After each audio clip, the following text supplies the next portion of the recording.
You know, this is not the first time I'm nominated for this award.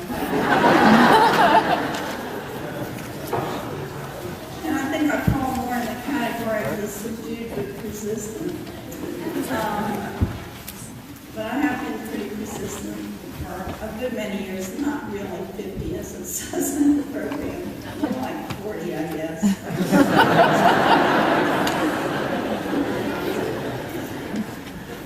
But I'm very much honored to receive an award, especially with Howard Harris's name on it. Howard embodies for so many of us the qualities that we would like to emulate. My work for peace and justice is really pretty minimal when I look at somebody like Doris Ferm or Kathy Kelly and some of the rest of you as well. But I have been at it, as I said, for a good while. I hear about people burning out, and so I want to tell you why I think I haven't burned out. And it has to do with expectations, limitations, and motivations. I don't have expectations in what I do that it's going to make any observable difference in any particular time. But I think as a pebble thrown into a lake has ripples that go on out of our sight, maybe it has some effect in the long run. At least joining together with people like you. And Bellingham is by far the nicest community I've ever lived in as far as that sort of support goes. It's really wonderful. And you know, there's some place in the Torah that it says you're not expected to complete the task, but neither are you committed to lay it down. And I think that's been kind of my philosophy.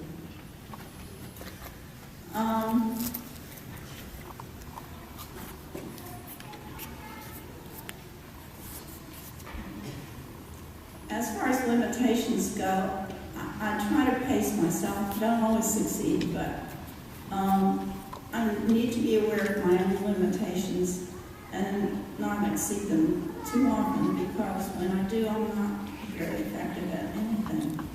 And I think that's one of the important things we need to realize is what our limitations are. Lots of pictures of me walking back and forth. You were here. As far as motivation goes, anger, hatred, some of those negative emotions can give you a burst of energy, and I certainly, nothing makes me angrier than injustice, and that sort of emotion has stimulated many letters to the editor and other people. But for the long haul, it doesn't last. Paul, or whoever wrote the 13th chapter of 1 Corinthians, told us there are three qualities that endure. And those are faith, hope, and love. And I think those are what help us endure as well.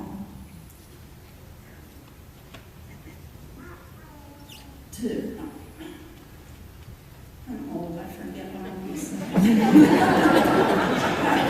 My notes. Love is all around us.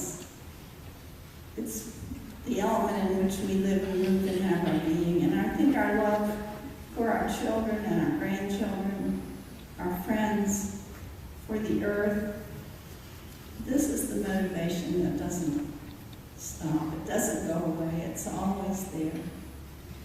And that's something that is enduring for me.